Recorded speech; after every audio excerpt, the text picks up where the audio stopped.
हरिओम। ओम आनंद ma'am, Om Shanti ma'am, ओम ज्ञान ma'am, आप सभी दर्शकों का हमारे चैनल पर स्वागत है। आज हम लोग बीएड थर्ड सेमेस्टर के अंतर्गत समाजवादी नारीवाद के अंतर्गत वर्ग का क्या स्वरूप है या वर्ग को ध्यान में रखते हुए किस प्रकार से समाजवादी नारीवाद दृष्टिकोण समाज में विकसित किया जाए। अगर हम इसको देखते हैं तो पहले हम इसका अर्थ देखते हैं। समाजवादी नारीवाद है क्या? यानी महिलाओं को समाज के अंदर समान अधिकार और समान रूप से आर्थिक अधिकार, समान रूप से संबंधों के अधिकार इस प्रकार से उपलब्ध कराए जाए कि महिलाओं के प्रति स्वस्थ दृष्टिकोण का विकास हो सके, तो हम उसे क्या कहेंगे? समाजवादी नारीवाद कहेंगे।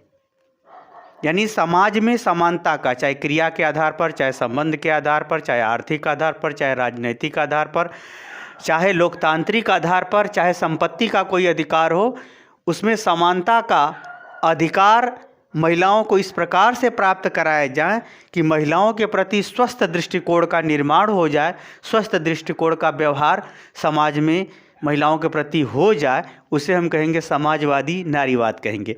अब वर्ग क्या है, क्लास क्या है? जैसे आप लोग कक्ष में देखते हैं ना, विशेष योग्यता, विशेष आवश्यकता, विशेष पहचान, विशेष उद्देश्य, विशेष समस्या इत्यादि के लिए जो समूह बनता है वह क्या कहलाता है? वर्ग कहलाता है, क्लास कहलाता है। जैसे BA part 1, BA part 2, BEd, सबके लिए अपना अलग अलग विशेष योग्यता है, विशेष मापदंड है, विशेष अध्ययन है, विशेष व्यवहार है, विशेष विषय वस्तु भी है। यानी हम कहने का मतलब वर्ग क्या है? एक विशेष योग्यता, एक विशेष कार्य, एक विशेष क्षमता या एक विशेष पहचान या कोई विशेष क्रिया इत्यादि के आधार पर जो समूह बनता है उसे हम क्या कहते हैं? वर्ग कहते हैं, क्लास कहते हैं। अब इसको थोड़ा सा हम लोग देखते हैं कि क्या वर्ग पहले भी भारतीय समाज में रहा है? हाँ, भारतीय समाज में वर्ग की स्थिति रही है। वह कैसी रही है? जैसे आप लोग, जैसे वर्ण आश्रम है तो ब्राह्मण, क्षत्रिय, वैश्य और शूद्र, जो वर्ण आश्रम है इसमें एक प्रकार का समाज में जो है एक योग्यता, क्षमता इत्यादि के आधार पर एक भेद मतलब विभेद किया गया। जैसे BA part 1, BA part 2, BA part 3, उसी तरह से भारतीय समाज तो एक ही था। उस समाज को सुचारू रूप से संचालित करने के लिए समाज को चार वर्गों में बांट दिया गया, जिसको हम लोग वर्ण आश्रम कहते हैं, ब्राह्मण, क्षत्रिय, वैश्य और शूद्र। उसी तरह से अगर हम बात करें तो जीवन में अनेक कार्य हैं, अनेक कार्यों को करने के लिए अनेक शक्तियों की ज़रूरत है। उसी तरह से कार्य के आधार पर शक्तियों का निर्धारण 4 प्रकार से किया गया: धर्म, अर्थ, काम और मोक्ष। यानी पुरुषार्थ का मतलब एक प्रकार से पावर कहते हैं, शक्ति कहते हैं। पहले हमको चाहिए धर्म की शक्ति, ज्ञान से मिलती है। जितना अधिक आपसे ज्ञान होगा उतना ही आप धन कमाने के लिए योग्य होंगे, उतना ही आप संसार के काम आएंगे, उतना ही आप अपनी आवश्यकताओं या कामनाओं की पूर्ति के भी काम आएंगे।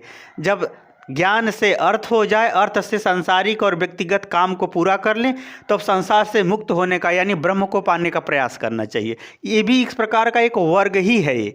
उसी तरह से अगर भारतीय प्राचीन अगर देखें समाज को, तो वर्ण आश्रम व्यवस्था भी थी, जिसमें ब्रह्मचर्य, जब आदमी कुंवारा रहे तो उसे ब्रह्मचर्य आश्रम, शादीशुदा हो जाए तो गृहस्थ आश्रम, शादीशुदा होने के बाद जब वो बच्चों का शादी विवाह कर ले, बच्चे जो है अपना कार्य कमाने वमाने लगे, तो वह वानप्रस्थी हो जाता है। यानी भगवान को प्राप्त करने के लिए पत्नी सहित घर में ही प्रयास करने लगता है। फिर उसके बाद जब अवस्था काफ़ी हो जाती है तो संन्यास ले लेता है।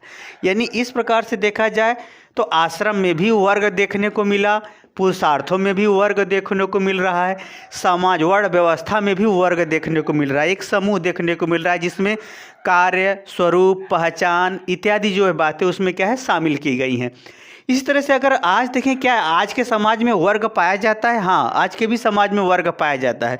उस वर्ग का स्वरूप क्या है? थोड़ा सा बदल गया है। जैसे आधुनिक अगर हम समाज में वर्ग की बात करें तो आर्थिक आधार पर, यानी कौन किसके पास कितनी संपत्ति है, उसकी इनकम क्या है, इस आधार पर भी समाज में वर्ग मिलता है। जैसे गरीबों का अमीरों का, मालिक का मजदूरों का, सर्विस करने वालों का, न सर्विस करने वालों का। इस प्रकार से आय के आधार पर भी हमको समाज में वर्ग देखने को मिलता है। उसी तरह से अगर हम व्यवसाय देखें तो कृषि संबंधी व्यवसाय करता है, कि उद्योग धंधे संबंधी कोई व्यवसाय है, कि कल कारखाने वाला व्यवसाय है, कि साड़ी का व्यवसाय है।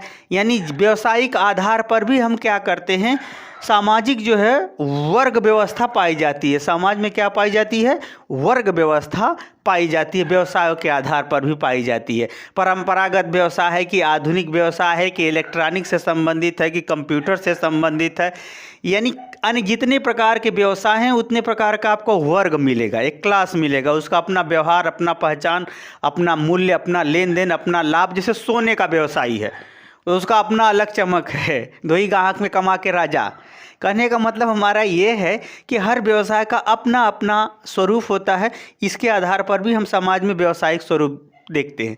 उसी तरह से शिक्षा का स्तर देखें तो शिक्षित है, अशिक्षित है, और कितना पढ़ा है, 10 पढ़ा है, 5 पढ़ा है, इंटर पढ़ा है, बीए, पीएचडी, नेट क्या है क्या नहीं।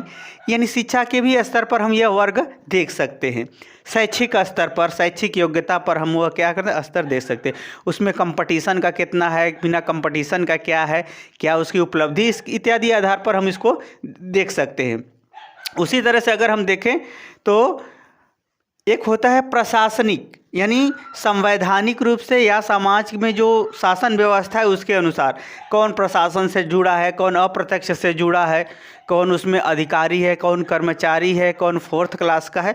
तो उसमें भी एक प्रकार का अपना एक वर्ग मिलता है, अपना एक क्या मिलता है, एक समूह मिलता है। यानी इसी तरह से स्त्रियों का, पुरुषों का भी अपना वर्ग होता है, क्लब होता है अपना। एक प्रकार से आप देखेंगे तो आधुनिक समय में वर्ग का भी अपना एक स्वरूप मिलता है, क्योंकि हर वर्ग का अपना कुछ आवश्यकता होती है, उसकी कुछ भूमिका होती है, उसका कार्य होता है, उसका दायित्व होता है, उसका स्वरूप होता है, उसकी पहचान होती है, उसका लाभ होता है, उसका अपना एक गतिविधि होती है। इसीलिए स्वाभाविक रूप से बनते हुए पाया जाता है। जैसे संगीत वाले हैं, व्यवसाय के अंदर संगीत आग वाले आ गए, नाटक नौटंकी वाले, इसी पर बहुत सारे हैं, आप समझ गए होंगे। तो अब है क्या कि इन सब विभिन्न वर्गों में स्वस्थ रूप से समाजवादी यानी समान स्त्री पुरुष के आधार पर समान अधिकार को ध्यान में रखते हुए महिलाओं के प्रति स्वस्थ दृष्टिकोण का कैसे निर्माण हो, उसकी बात मैं बताता हूँ। तो यानी समाजवादी नारीवाद के अंतर्गत स्वस्थ दृष्टिकोण वर्ग के अंतर्गत कैसे विकसित हो, इसको मैं बता। पहला है लिंग के आधार पर भेदभाव की समाप्ति, यानी महिलाओं और पुरुष के आधार पर जो वेतन में भेदभाव किया जाता है उसको समाप्त कर देना चाहिए। तब वर्ग के आधार पर महिलाओं को स्वस्थ दृष्टिकोण का विकास होगा। आर्थिक आधार पर सरकार को भी इसको स्वीकृति दे देना चाहिए। दूसरा क्या है, संपत्ति के अधिकार में वृद्धि। महिलाओं को जो संपत्ति का आज भी अधिकार मिला हुआ है वो पुरुषों की अपेक्षा बहुत कम है। यानी ये कहें कि जो उत्तराधिकार का जो दायित्व है, उस उत्तराधिकार के दायित्व में भी महिलाओं की भागीदारी को सुनिश्चित कर देना चाहिए। इस प्रकार से सुनिश्चित कर देना चाहिए कि वह निसहाय न हो जाए किसी अनहोनी घटनाओं के साथ। तो इसमें अगर कर दिया जाएगा तो वर्ग के अंतर्गत महिलाओं का जो है स्वस्थ अधिकार बनेगा। तीसरा है आयु समूह के आधार पर वरीयता। अभी जो है महिलाओं में जो है समाजवादी नारीवाद की स्थिति में महिलाएं नहीं है, इसलिए उनके आयु समूहों के आधार पर उनको वरीयता, मतलब जहाँ पुरुष हैं वहाँ पर महिलाओं को आयु समूहों के आधार पर वरीयता देते हुए उनके सिलेक्शन में या उनके व्यवसाय में या उनके ऋण में या उनके ये कहें उनके शिक्षा में अगर सरकार वरीयता दे देती है तो वो जो है वह समाजवादी स्वस्थ दृष्टिकोण का विकास उनके योग्यता के साथ होगा। और ये चौथा चलते हैं वैधानिक स्वरूपों में आरक्षण। महिलाओं को भी आरक्षण प्रदान किया जाना चाहिए। ये नहीं कि बस वही महिलाएं पाएँ जो पढ़ी लिखी हैं। इस स्तर से आरक्षण को वैधानिक रूप देना चाहिए कि हर वर्ग की महिलाएं लाभान्वित हो सकें, वो जागरूक हो सकें। जिस तरह से मोदी जी ने कि अकाउंट खुलवा दिया, ऐसा बुद्धि लगा है मोदी जी ने, सभी महिलाएं बैंक का हालचाल समझ गई कि बैंक में कैसे पैसा लेन देन करना है। उसी तरह से कुछ ऐसा वैधानिक व्यवहार करना चाहिए कि गरीब से लेकर अमीर तक सभी लोग सरकार के लाभ से लाभान्वित हो सके। ऐसा नहीं कि सिर्फ डिग्री वाली ही लोग सिलेक्शन पाए, ऐसा नहीं, तब जाकर के स्वस्थ दृष्टिकोणों का विकास होगा। पांचवा की अगर हम बात करें आत्मनिर्भरता है तो शिक्षण एवं प्रशिक्षण। महिलाओं को आत्मनिर्भर बनाने के लिए घरेलू स्तर पर ही शिक्षण प्रशिक्षण को अत्यधिक बढ़ावा दिया जाए, क्योंकि भारत गाँवों का देश है। भारत गाँवों का देश है तो महिलाएं अधिकांश जनसंख्या गांव में ही रहती है। जब तक महिलाएं गांव की आत्मनिर्भर कुटीर उद्योगों को, लघु उद्योगों को जब बढ़ावा दिया जाएगा, तब जाकर के महिलाएं आत्मनिर्भर होंगी। तब जाकर के ये वर्ण व्यवस्था के अंतर्गत, वर्ग के अंतर्गत, क्लास के अंतर्गत महिलाएं पुरुषों के समान अपने अधिकार को पहचान सकेंगी और उसे मनवा सकेंगी और उस पर चल सकेंगी, उसका पालन कर सकेंगी। छठा देखते हैं वैधानिक क्षेत्रों में सहयोग एवं सहायता। शैक्षिक क्षेत्रों में सहयोग सरकार द्वारा जैसे लड़कियों को साइकिल देना, लड़कियों को फीस कम कर देना या माफ़ कर देना, यानी कुछ शैक्षिक क्षेत्रों में भी सरकार उनको प्रत्यक्ष रूप से, अप्रत्यक्ष रूप से सहायता देती रहे, ताकि जो महिलाएं जो गरीब घर की हैं वो पढ़ सकें, वे उसका लाभ प्राप्त कर सकें, प्रशिक्षण प्राप्त कर सकें। इस प्रकार से भी सरकार अगर ध्यान देगी तो वर्ग के अंतर्गत जो विशेष समूह समाज में पाया जाता है, उसके अंतर्गत महिलाएं जो है अपनी योग्यता, अपनी आवश्यकता, अपने उद्देश्य, अपने क्षमता के अनुसार उसे प्राप्त कर सकेंगे, समानता का अधिकार प्राप्त कर सकेंगी और आत्मविश्वास के साथ आगे बढ़ सकेंगे। और वही 7वां देखें, विशेष रोजगार संबंधी प्रबंध एवं बीमा। प्रबंध करो और साथ में बीमा हो सकता है, यानी महिलाओं को रोजगार में मतलब रोजगार में जो है संबंधी प्रबंध, यानी उनके लिए विशेष कुछ रोजगार सरकार चला दे, ताकि हर स्तर की महिलाएं और उस रोजगार को प्राप्त कर सकें, और उस रोजगार के संग संग उनके बीमा भी कर दिया जाए।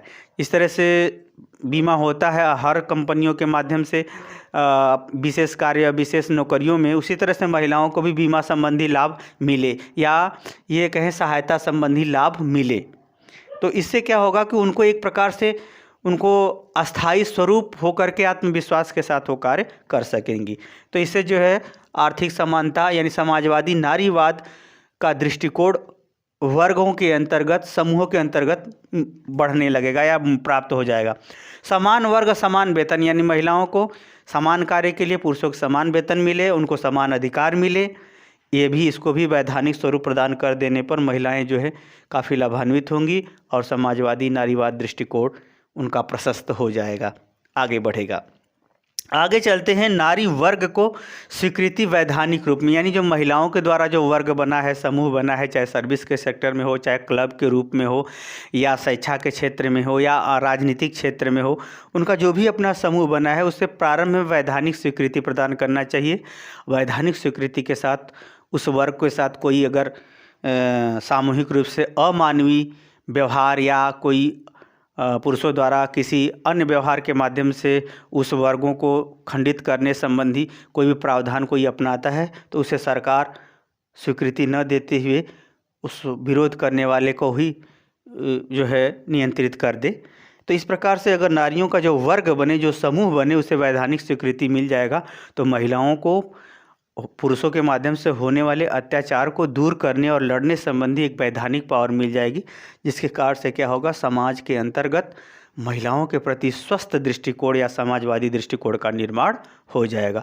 आप समझ गए होंगे कि ये जो है वर्ग के अंतर्गत महिलाओं को किस प्रकार से समानता का अधिकार प्राप्त करते हुए उनके व्यक्तित्व का विकास किया जाए। यह बातों को मैंने समझाने का आपको प्रयास किया है। उम्मीद है कि आप समझ गए होंगे। समझ गए हैं तो हमको कमेंट बॉक्स में ज़रूर बताइए। साथ ही मेरे चैनल को लाइक, शेयर, सब्सक्राइब भी कीजिए, क्योंकि आप सब्सक्राइब करेंगे तो मेरा प्रोत्साहन और उत्साह दोनों बढ़ेगा। आज के लिए इतना ही। हरिओम।